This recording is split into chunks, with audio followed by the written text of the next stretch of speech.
UNICEF defines child abuse as physical and mental abuse, injury, neglect or negligent treatment, exploitation and sexual abuse. In 2007, the Ministry of Women and Child Development released a study that showed 150 million girls suffering child abuse and 78 million have been introduced to sexual violence. Child abuse in India is often hidden in homes or by family members. Most cases of abuse are reported to be by people the child usually knows and respects. I'm Jacinta Rani. I'm doing my final year BCom in Krusta Jainti College and I'm 21 years old. I'm doing my BCom because in future I want to go to a higher studies, that is my MCom. After doing my MCom, I love to teach a lot. So I want to become a lecturer and I want to be one of the great teacher among the kids. I'm studying in 12th grade. I've taken PCBH combination. It's a science combination in Indonesian college. Finished my schooling in New Baldwin School and the favorite subject I like is English. Yeah, I've taken science so that after finishing my 12th grade, I thought of doing my BSc nursing and go serve people in the hospital, people who are sick, and help them.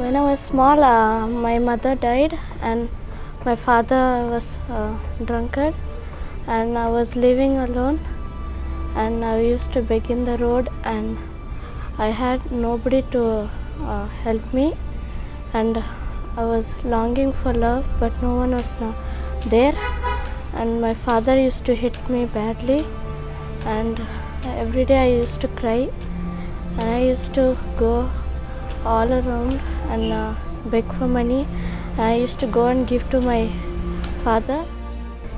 Most of the kids are complete orphans. They lost both parents due to poverty, alcoholism, HIV, or some communal riots like that.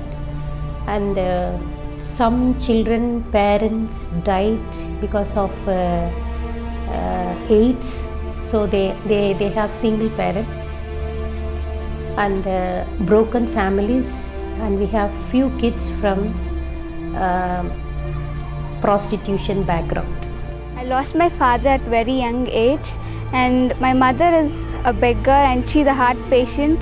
She only fed me through begging and she didn't have any other income. She only had the source of the money which she begged, and through that money she supported me only for my food and not my education. So she asked me also to join her to beg, and that's how I was along with her for a few years. My dad and my mom are below poverty line, very down. My dad used to drink a lot. When I was very small, he was addicted to alcoholic, and at the very young age, my mom couldn't control all 6 of us. We are 6 members in our family, all 4 elder sister and a younger brother. And due to that, my dad he used to drink so much that he never used to give the money that he earns. He used to come home and grab the money that my mom works through housework.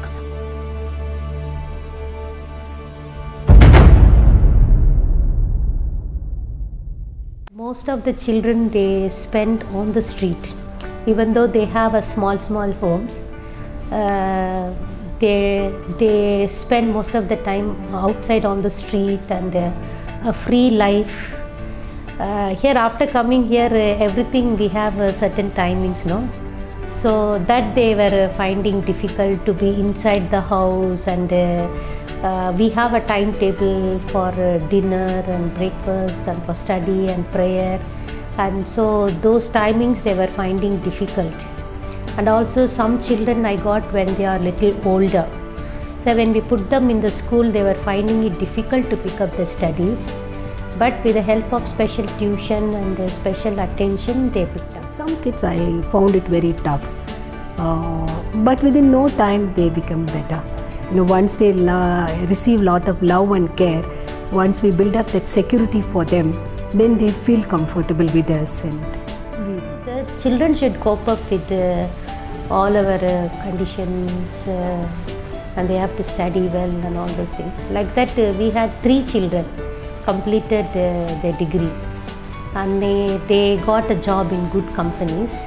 Now they want to be independent, so they are staying in PGs, they have taken a house and they are running on their own. Yeah, since I am from a counseling background, I do take counseling. We have life skills and character development programs for them.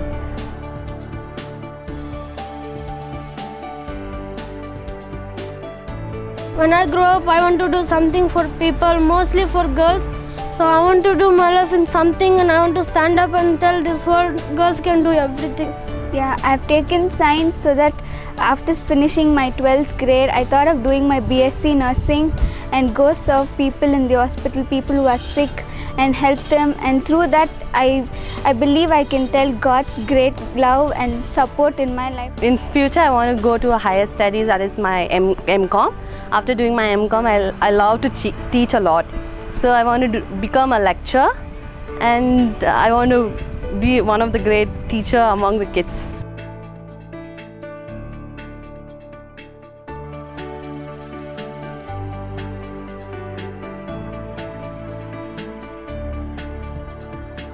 Child abuse is more than bruises and broken bones.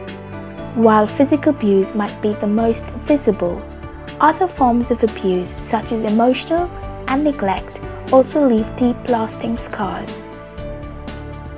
You can make a tremendous difference in the life of an abused child, especially if you take steps to stop the abuse early. When talking with an abused child, the best thing you can provide is calm reassurance and unconditional support. Remember that talking about abuse may be very difficult for the child. It's your job to reassure the child and provide whatever help you can.